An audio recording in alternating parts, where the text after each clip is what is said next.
Takulandirani ku AMTV Malawi kuchimake kwa nkhani zenizeni. Ngati nkhani imeneyo kuno kulibe, dziwani kuti nkhani imeneyo ndi yabodza. Nyamuka tsopano ndikachiri kwa mtsogoleri wa dziko lino Justice Dr. Jena Nsaesi yemwe sanali nawo pa mwambo umenewo. Metafotokozera ndithu kuti ayi unali mwambo uyiritsa chidwi uyiritsa kaso kuona anthu akubwera ndi abale awo mkati mu ena onenenera kuimba nyimbo kusangalala ndithu kuti ayi tsopano zachitika ndipo anthu alumbira pano ndi olemekezeka Ben Phiri omwe ndi nduna ya maboma ang'onoang'ono. Congratulations wenu tsopano mwalumbira. Ndathokoza kwambiri. Mtsogoleri wa dziko lino wakambapo zinthu zingapo ngati malangizo. Nkhani yoyamba kabweredwe ka kuntchito akuti nduna zambiri zimangotopita teni koloko kubwera kothukoloko ndi anasekanso pamenepo. Kuseka kumene kuja ndi warning kwa amene amadziwa president akaseka chonchija afuna kukuuza. Ndiye mmene atere muja achita set direction. Ndi police ito mochedwa motero anena president kuti iwowo dzulo agona 2 hours zokha. Ndiye ife ngati anyamatawo amene atituma tigoneranji mwanjira ina a president akunena kuti nthawi yogona yatha tipite tikagwire ntchito chifukwa mavuto amene ali kunjako ndi ambiri. Akambapo nkhani yokhudza corruption imene chakukhuzani bwanji ndipo mwina timvepo uthenga otani? A president ajanena kuti Katangale amaletsetsa anthu zipatala, amaletsa anthu mabridge zimene ndizoona. Titati titseke matapu akatangale kandalama kamene kundikukagwiritsa ntchito yoyenerera dziko linotha kusuntha. Ndinene kunena kuti mmene atero chonchija president aja apereka ngati chenjezo tikapita nkuti tukaba za boma zili kwa ife koma iwo aja anena ndipo chakhazikika kumene aliko ma DC kumene aliko anthu amene ali ku local government adziwiretu ngati corruption anachitika dzulo watha lero. A president atituma tikagwire ntchito tionetsetsa kuti tambala iliyonse ya Malawi, tambala iliyonse ya chitukuko, tambala iliyonse ya bridge ikagwire ntchito pamene ina kugwira ntchito. Akuti no honeymoon. Anena choncho kunena kuti kuyambira pano pamene talumbira ntchito tiyambe kuti kumene mukuyankhula nanepa ndayamba kale ntchito ndipo zimene tinaina kuti tigwira kuti Malawi zonse ziyende bwino. Tathokoza kwambiri olemekezeka. Amene ndithu ndi olemekezeka Ben Phiri nduna ya zamaboma ang'onoang'ono. Olemekezeka, congratulations. Thank you very much. Mukaulandira bwanji unangoyamba bwanji ntchito imene mwalumbira lero lino? Of course, this is great news. I'm excited that I've been crafted into APM's cabinet. This is my first attempt into politics and I've been lucky to get into cabinet. And I'm sure there is a reason why the president has trusted me with this portfolio, Minister of Transport and Public Works. And I want to commit myself fully to deliver on APM's promise as contained in the manifesto. In public transport, in public works and transport, we want to unlock the rural areas so that we develop the country from the rural areas. As you heard from the president, that the 5 billion that is going towards the constituencies, that will have to develop the constituencies. The constituencies can only develop if we also build very good road infrastructure. But we are not only going to be looking at the road infrastructure. Transport is about air transport. Transport is about water transport. So we'll look at all these sectors of transport. When we're talking about public works, we'll also make sure that we develop the infrastructure of this country, the buildings, the schools.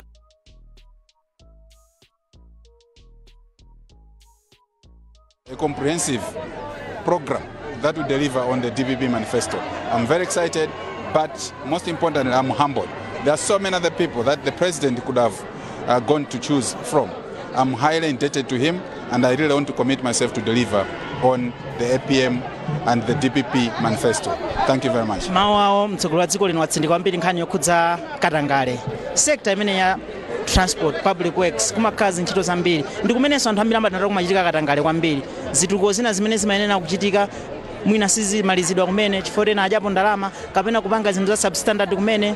Inuyo potsatira mawu amene wa mtsogoleri wa dziko lino mukaonetsa bwanji kuti uko mukupita mukaonetsa ndithu kuti ayi kulibe Katangale ndi ziphuphu ndipo ntchito zikugwirika bwino. Inetu cholinga changa ndichoti pamene tikugwira ntchito za chitukuko cha misewu ngakhalenso zina zomangamanga mdziko lino. Izi ndi zinthu zimene mmaziona ndi manja anu mumatha kuzigwira za transport ndi za misewu. ndiye ndikufuna pamene tikagwira ntchito zimenezi mawu aja onena kuti lolani ntchito za manja anga zindichitire umboni. President Arthur Peter Mutharika azikalankhula kuti taonani ntchito za manja anga chifukwa ndi ntchito zimene anthu akaziona ndi maso awo. Katangale ndi ziphuphu ngati zinaliko kuli tsopano Anti-Corruption Bureau komanso ifeyo pamene tikupita ku Ministry of Transport and Public Works pamene anthu azikaona ntchito zimene tikugwira pamene tizikanena kuti lolani ntchito za manja anga zindichitire umboni pamene akaona anthu kuti ife sitikalola Katangale ndi ziphuphu chifukwa pamene tikalola Katangale ndi ziphuphu chitukuko chikabwera ndipo tikalephera kukwaniritsa manifesto ya chipani cha DPP. Ine ngati nduna ya ku transport ndi ku public works ndi udindo wanga ukaonesesa kuti pamene tikupanga ma project athu onse ndalama zokagwira ntchito yake yoyenerera kuti anthu akaone kusinthika kwa chitukuko m'dziko la Malawi. Tokoza kwambiri. Zikomo kwambiri. Ayi amene ndanduna amene azikang'anira nkhani zokhudza zomanga ndisina panonso tili ndanduna Honorable Jean Mwatanga. Congratulations lero malumbira ngati nduna mwina koyamba moyo mwanu khala nduna. Zikomo kwambiri tathokoza. Chabwino inu mukaonetsetsa bwanji kuti zomwe walangiza mtsogolo la dziko lino pamene lero malumbira zikakwaniritsidwa akamba nkhani zambiri nkhani zokhudza kufuna kutumikira anthu kudzipereka kwanu ngati anthu nkhani zakatangale inu ndokonzeka bwanji kuti mutsatire mmenemo?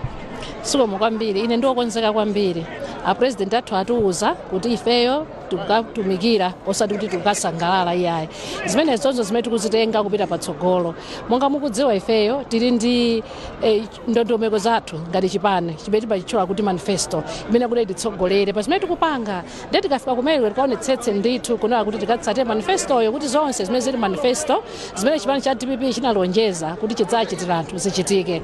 Ndiye tikuyenera ndithu kuti tikakhale a discipline kusunga nthawi tikamapita ku ofesi komanso kuonetsetsa kuti zonse zimene tinagwirizana nazo kuti zikhaleko ngati DPP kuti titumikire anthu zichitike. Ndiye tikapanga zinthu zathu zikangopanga basi kuti tikaonetsetsa kuti maofficers athu mu ministry muja akupanga zinthu zoyenera akukhala discipline komanso tikutsata ndondomeko kuti Malawi tikatumikire moyenera. Mmodzi mwa amayi amene mwasankhidwa mu cabinet mukuona ngati kuti chidwi cha president posankha amayi maudindo osiyanasiyana kwakweza ndi zothandiza bwanji komanso inu amayi mulokonzeka bwanji kutumikira Amalawi?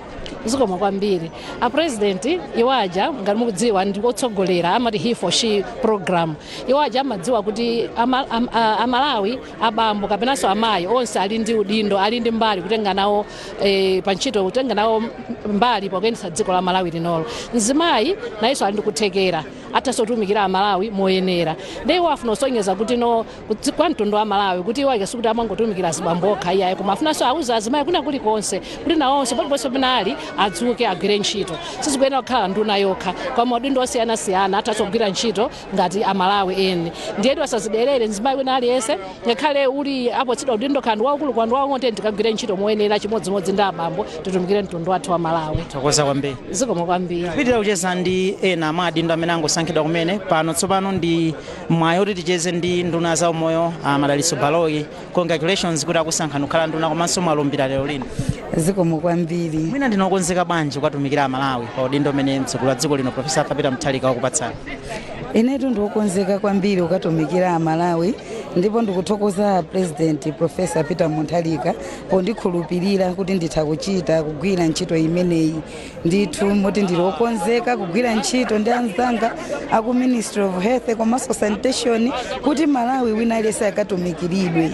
Ndithu kumeneku ndi kumene kuli mavuto amene mtsogolo wa dziko namwatchula nkhani yokhudza kupezeka kwa mankhwala mzipatala komanso mwina ntchito za umoyo kuti ndizotsalira. Inuyo muonetsetsa bwanji kuti mukakonza zinthu zimenezi potsatira ndithu ndondomeko imene akupatseni?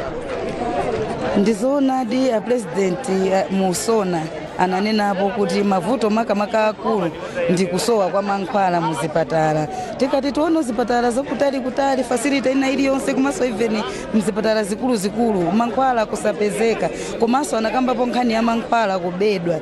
Imene ndi issue ina yomwe ikuyenekera kuti ikasovedwe immediately. Ndicho linga chokuti Malawi akathe kukhala wathanzi, Malawi akathe kukhala oti akasamalike bwinobwino ku nkhani ya umoyo. Ndipo zimene zizi zikatheka tikayika ma targets onena kuti pamapeto pa zonse a president azathe kuona kuti ntchitoyi ndipo diyagwirika bwinobwino komanso poti andikhulupirira ineyo kuti ndipange head ministry imeneyi ndikuziwa kuti ndikagwira bwino ntchito ndi anzanga ma technocrats aku Ministry of Health komanso Sanitation. Tokoza kwambiri.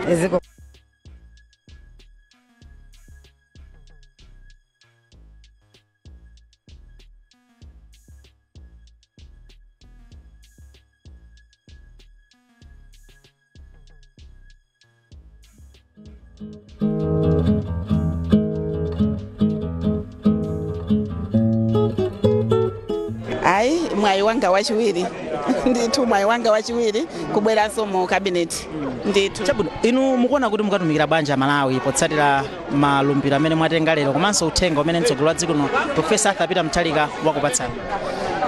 Ineyo ndakonzeka kutumikira Malawi komanso kuthandiza president athu Profesa Arthur Peter Mutharika kuti akwaniritse malonjezano awo kwa Malawi.